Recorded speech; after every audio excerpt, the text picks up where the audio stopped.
नमस्कार, good evening, आदाब, सत श्री अकाल। आप देख रहे हैं 10 की 10 तक में। मैं हूँ आपके साथ खुशी। उम्मीद है फैमिली आपकी अच्छी होगी और आपका ख्याल रख रही होगी। इसी बीच रात के 10 बजे और रात के 10 बजे हम आपको अलग अलग कहानियों से रूबरू कराते हैं। 10 की 10 तक में आज की कहानी है एक नए सिलसिलेदार के साथ लेकर आई हूँ मैं।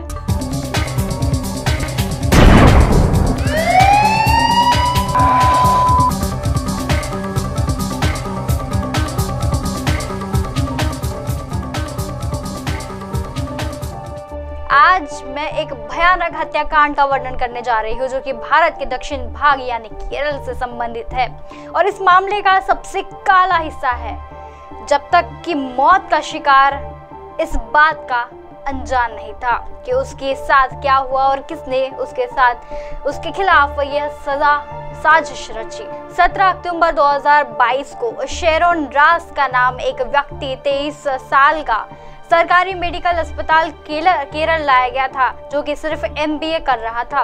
शेरन नेयर, ये उसका नाम है। शेरन नेयर को रेडियोलॉजिस्ट का छात्र बताया जा रहा था। और बता दें कि केरल में क्रिश्चियन मेडिकल कॉलेज में शेरन को मतली और बार बार उल्टी, पेट में असहनीय दर्द और काले मल की शिकायत थी।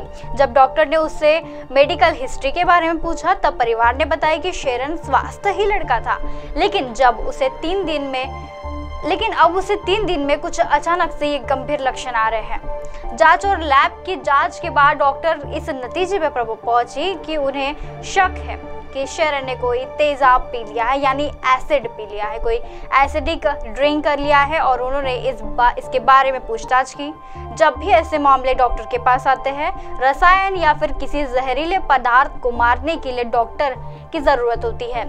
रोगी द्वारा लिए गए इस रसायन के प्रकार को जानने की पूरी तरह से कोशिश की गई और विश्वास के साथ, बड़े ही विश्वास के साथ, ऐसा कोई भी तेजाब नहीं मिला उसके बॉडी में।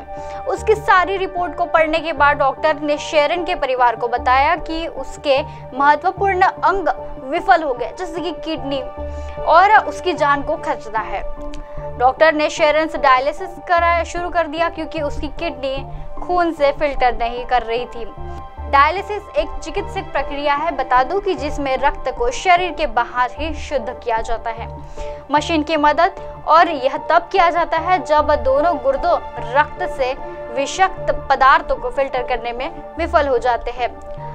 दोनों गुर्दे, यानी बता दूं कि दोनों किडनियां, जैसा कि अब शेरन मल्टीपल ऑर्गन के लिए फ्लोर के लिए भी पीड़ित थे। बता दें कि उन्हें रखना था और हॉस्पिटल में रखने के बाद डॉक्टर ने अभी ये भी कह दिया था कि अब वह नहीं बच सकता, लेकिन उसने अपने शरीर में कुछ तेजाब ले लिया है।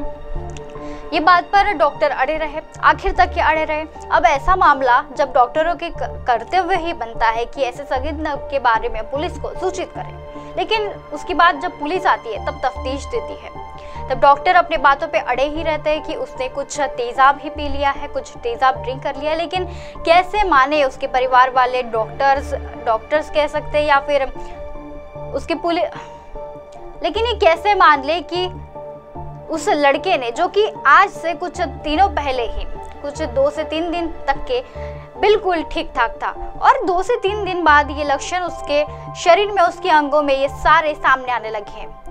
कौन विश्वास करेगा? उसके पेरेंट्स या उसके परिवार वाले इस बातों से तो बहुत ही भयावह थे, क्योंकि 3 दिन पहले ही लड़का ठीक ठाक अच्छा खासा चल भंगा था और 3 दिन बाद ऐसा क्या हो गया कि उसे ये सारी बीमारी के लक्षण दिखने लग गए। डॉक्टर कहते हैं कि उन्होंने तेजाब पी लिया है।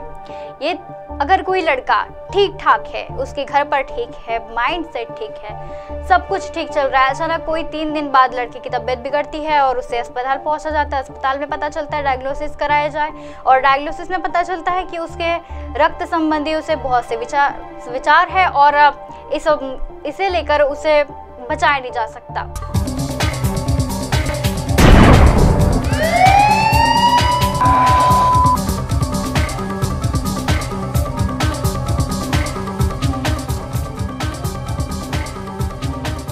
जब इस बात की तहकीकात में जब पुलिस गई तब पता चला कि डॉक्टर्स इस रिपोर्ट्स को झूठा बता रहे हैं और डॉक्टर्स ने उस व्यक्ति को, उस लड़के को बताया कि हम तुम्हें इतने पैसे देंगे, तुम्हारे इतने ऑर्गन्स हैं, ये ऑर्गन्स को तुम्हारे डॉक्टर्स ने बड़े ही कहानी और सूचक तरीके से उस लड़के को अपने बातों में फिसलाया और उसे डायग्नोसिस कराने में मजबूर किया। उसे नींद की इंजेक्शन दे दी गई। उसे शुद्ध तो था, लेकिन उसे सारी बातों का शुद्धि तो थी, लेकिन वो फिर भी कुछ ना कह सकता था और नहीं कुछ बोल सकता था, नहीं परिवार वालों को मिलने दिया। आखिर तक के उसके कुछ अंगे निकालते गए, यानी जैसे किडनीज, और उसे बेचा गया। जब पुलिस को ये बात पता चली किसी गुप्त व्यक्ति के द्वारा, तो पुलिस को ये जब बात पता चलती है, वैसे ही पुलिस उन डॉक्टर को सूचित करते हैं, बताते हैं कि आपने ऐसा किया है, सबूत देते हैं और उन्हें तुरंत गिरफ्तार किया जाता है। लड़के की तुरंत मौत हो जाती है और ये बात कोई घटना है और ये बात कोई कहानी नहीं, सच्ची घटना है। 10 की दस्तक में बस इतना ही। कल फिर मिलेंगे 10 की दस्तक में रात के 10 बजे। तब तक के लिए देखते रहिए एमएनएस न्यूज एट वक्त। नमस्कार।